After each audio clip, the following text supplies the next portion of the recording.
Hello everyone, welcome to this session of Textbook Super Coaching. Myself Preeti, your paper 1 faculty. I hope everyone is fine. आज काफ़ी important मैं topic लेके आई हूँ। UGC ने क्यों ये कड़ा फैसला लिया है, एक्चुअली में क्या ये स्कीम है और किस तरीके से जॉब्स के ऊपर ये किस तरीके का मुद्दा है और यूनिवर्सिटीज़ को क्यों इसका जवाब देना पड़ेगा।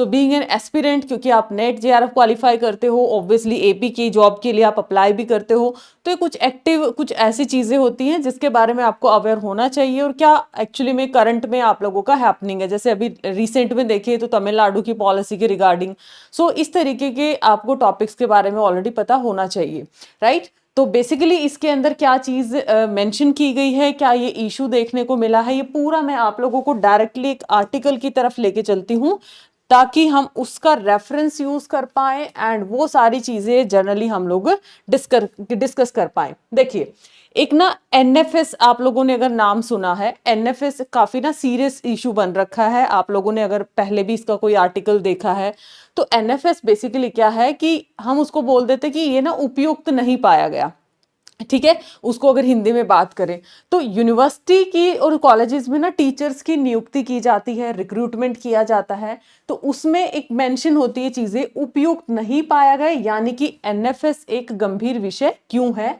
क्योंकि यहां पर एक और चीज है, सरकार ने फैसला लिया है कि ऐसे सभी मामलों की समीक्षा यूजीसी करेगा, एक विशेषज्ञ समिति बनाएगा। क्योंकि ये टॉपिक बहुत ज्यादा हीटेड भी हो रखा, थोड़ा सा अगर मैं बात करूं तो इसके रिगार्डिंग एक समिति बनाई है और हर कॉलेज यूनिवर्सिटी को इसके बारे में क्या करना पड़ेगा, जवाब देना पड़ेगा। अब यहां पर क्या चीज है कि यूनिवर्सिटी कॉलेजेस में क्या होता है, फैकल्टी की नियुक्ति की प्रक्रिया में एक चीज मेंशन की जाती है कि उपयुक्त नहीं पाया गया या फिर नोट फाउंड सुटेबल, जिसको हम एनएफएस अभी मैंने जिसका नाम दिया है। एक जटिल मुद्दा क्यों है, और इवन ये पॉलिटिशियंस के एस्पेक्ट में भी बात करूं तो ये तब भी उसके अकॉर्डिंग में बहुत ज्यादा एक्टिवली है। क्या होता है एक्चुअली में, सरकार की योजना है कि अगर कोई भी यूनिवर्सिटी किसी टीचिंग पोस्ट पर कोई उपयुक्त कैंडिडेट नहीं मिलने पर, देखो काफी बार ऐसा होता है कि वैकेंट पोस्ट होती हैं बट उसके लिए एलिजिबल कैंडिडेट नहीं मिलता है। अगर उपयुक्त कैंडिडेट नहीं मिलने का फैसला लेती है तो आने वाले समय में क्या होगा, ऐसा हर फैसला यूजीसी रिव्यू के दायरे में होगा। यूजीसी इसको क्या करेगा, रिव्यू करेगा और संस्थान को अपने फैसले का जस्टिफाई भी करना होगा भी कि क्यों वो एलिजिबल नहीं है। फिलहाल यूजीसी ने एनएफएस कैंडिडेट्स के यूनिवर्सिटी वाइज आंकड़ों की स्टडी करने और विवादास्पद मुद्दे की तह तक जाने के लिए क्या बनाई है, कमेटी बनाई है। काफी बार यहाँ पर पार्शियलिटी जो स्टूडेंट्स भी बताते हैं काफी बार, या अलग अलग आप भी हेडलाइंस देखते हो कि पार्शियलिटी होती है, सिलेक्शन नहीं हुआ, उसका कर दिया, मैं ज्यादा बेटर था, बहुत ऐसे इश्यूज हैं। वो तो थोड़ा आउट ऑफ बॉक्स चली जाएगी फिर बात, हम उस चीज के ऊपर तो अभी इस वीडियो में डिस्कस नहीं करेंगे, राइट, वो किसी और सेशन में डिस्कस करते हैं। तो इस कमेटी में क्या रहेगा, इस कमेटी की, यूजीसी की कमेटी इस प्रक्रिया में जो जो कमियां हैं, कारण है, उन सारी चीजों को क्या लगाएगी, पता लगाएगी और अकॉर्डिंगली क्या करेगी, एडवाइस देगी, ताकि जो एनएफएस को लेके बहुत सारी शिकायतें आई हैं, रिजर्वेशन से रिलेटेड भी कुछ स्टूडेंट्स बोलते हैं कि हमारी ये पोस्ट होनी थी बट कहीं ना कहीं ये अदर कैटेगरी में कन्वर्ट कर दी गई है, ऐसे भी इश्यूज देखने को मिले हैं। दैट पूरे सिस्टम को क्या बनाया जा सके, पारदर्शी, ट्रांसपेरेंट यहां पर बनाया जा सके।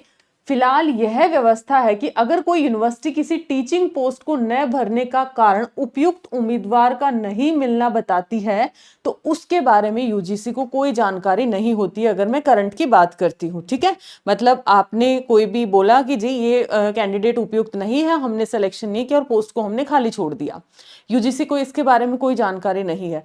अब एनएफएस जो है आपका नोट जो प्रॉपर हमारा एलिजिबल नहीं मिला है, तो इसीलिए कमेटी की यूजीसी फिर उसको रिव्यू करेगा भी, ऐसा क्या कारण है जो आपको ये एलिजिबल नहीं लगा या फिर क्या इश्यूज थे, तो उसके ऊपर फिर कहीं ना कहीं ये सख्त कार्रवाई भी हम बोल सकते हैं कि अगर यूनिवर्सिटी या फिर इस चीज को नेग्लेक्ट करती है तो ये काफी सख्त कार्रवाई भी हम लोग बोल सकते हैं, राइट। तो ये था एक छोटा सा आर्टिकल, कहीं ना कहीं थोड़ा सा पॉलिटिशियन एस्पेक्ट के अंदर भी ये जा रखा है। जून में इसकी कमेटी बना दी गई थी, ठीक है, नोट फाउंड सुटेबल के लिए यहां पर क्या बनी थी, जून के अंदर कमेटी बनाई थी और कमेटी के मेन मुद्दा पता क्या है, किसी पद पर एनएफएस कैंडिडेट घोषित करने के क्या क्या कारण है, दूसरा है एनएफएस कैंडिडेट का यूनिवर्सिटी और कैटेगरी वाइज डेटा का विश्लेषण हो, और तीसरा मुद्दा है क्या यूनिवर्सिटी के एनएफएस के फैसले से टीचिंग भर्ती में कोई भी अनइक्वलिटीज होती हैं, कोई भी असमानताएं होती हैं? एंड फोर्थ, कमेटी को सुधार के उपाय भी बताने होंगे सो दैट किसी के साथ ये अन्याय ना हो, राइट? स्पेशली ये असिस्टेंट प्रोफेसर, एसोसिएट, ये जो भी वैकेंसीज होती है ना हमारी यूनिवर्सिटीज या कॉलेजेस के अंदर, तो उसके रिगार्डिंग ये पूरा का पूरा मुद्दा है। आंकड़े अगर मैं बात करती हूँ कि पूरा जो स्टैटिस्टिक्स क्या बोलता है कि 2014 में हायर एजुकेशन इंस्टीट्यूशंस में 16,217 टीचिंग पोस्ट होते थे, जो 25 में 18,951 हो जाते हैं। 10 साल के अंदर 2,000 पद बनाए गए। 2014 का डेटा है, मतलब 37% पोस्ट खाली थी, और 25 के अंदर यानी लगभग 19,000 के आसपास बन जाती हैं। थोड़ा सा डेटा ही लैक इसमें।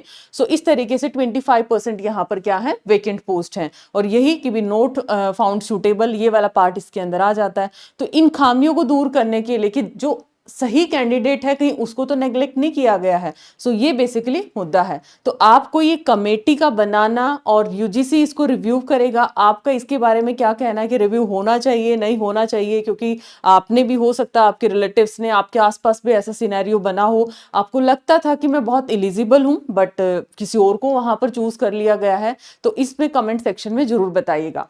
अब एक important announcement, aspirant those who are preparing for December cycle, आपके लिए बहुत अमेजिंग सा अपॉर्चुनिटी टेक्स्ट बुक लेके आया है, बट ये चीज है आपकी सिर्फ 14 और 15 को, ठीक है? 14 और 15 को ही आप लोगों की रहने हैं। तो आज आप लोगों का ये लास्ट है, हम बोल सकते हैं। अगर आप यूजीसी नेट और सेट का गारंटीड सिलेक्शन प्रोग्राम लेते हैं, जिसमें आपको मेंटोरशिप, टेलीग्राम, इंटर्नशिप पेड आपको मिलेगी, बहुत सारे ऐसे फीचर्स हैं, और पेपर 1 का डेली क्विजेज वगैरह रखते हैं, स्पेशल टेलीग्राम्स हैं, तो 2000 आपको ऑफ मिलने वाला है। देन सबसे अच्छी चीज 79,000 तक का आपको कैश प्राइस मिलेगा वीकली। इवन इस जीएसपी प्रोग्राम में वीकली आपको रिपोर्ट्स भी मिलेंगी। और अगर आप जेआरएफ क्वालिफाई कर लेते हो with GSP conditions, term conditions के साथ, तो आपको 79,000 रुपीज तक का क्या मिलने वाला है, कैशबैक मिलने वाला है। और उसके साथ साथ अगर मैं यहाँ पर बात करती हूँ कि आप लोगों को और क्या रहेगा, स्पेशल ऑफर में लकी स्टूडेंट्स को 15,000 का कैशबैक अगर नेट क्वालिफाई करते हो, 25 का अगर आप लोग जेआरएफ करते हो।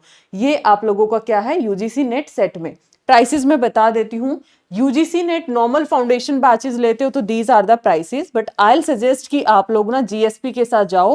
देखो 6,999 में दिसंबर तक का है, 8,999 में आप लोगों का ये दिसंबर, बट इसमें एक्स्ट्रा फीचर्स, बुक्स हैं, लाइव प्लस रिकॉर्डेड क्लासेस हैं, बूस्टर है, स्पेशल मेंटोरशिप है, टेलीग्राम है, आप टेलीग्राम पे क्विजेस चलती हैं, मेंटोरशिप सेशंस चलते हैं, तो बहुत सारे इसमें फीचर्स हैं। एंड इस जिद के साथ कि मुझे दिसंबर में अपना पैसा वापस लेना है, आपने इस पर्टिकुलर डिसीजन को टाइमली लेना है, बिकॉज आज ये लास्ट डे है। कोई भी डाउट है तो आप गूगल फॉर्म फिल कर सकते हो, इसी सेशन के डिस्क्रिप्शन में आपको दिया है। And for discount you can use my faculty code, जिससे आपको मैक्सिमम डिस्काउंट भी मिल जाएगा। एंड गूगल फॉर्म, कोई भी सेशन देखिए, जैसे मैं सेशन भी आपको दिखा देती हूँ कैसे आप लोग जा सकते हो। फॉर एग्जाम्पल मान लिया आज का ये सेशन था, ठीक है, सॉरी कल का ये सेशन था, तो आप देखिए जब आप डिस्क्रिप्शन में जाएंगे तो guaranteed selection program foundation batch, यहां पर आप क्लिक करोगे, गूगल फॉर्म फिल कर दो, इंक्वायरी जो भी है, अपग्रेड करना है सेकंड वाला फॉर्म। और अगर आपको सीधा सीधा खुद ऐप पे, देखो आपको किसी भी स्कैम में नहीं आना कि कोई भी आपको कॉल करता है कि जी फैकल्टी के नाम से, तो कोई ओटीपी, पर्सनल इंफॉर्मेशन नहीं शेयर करनी है। या तो डायरेक्ट फैकल्टी से कनेक्ट करो या सीधा सीधा ऐप पे जाओ।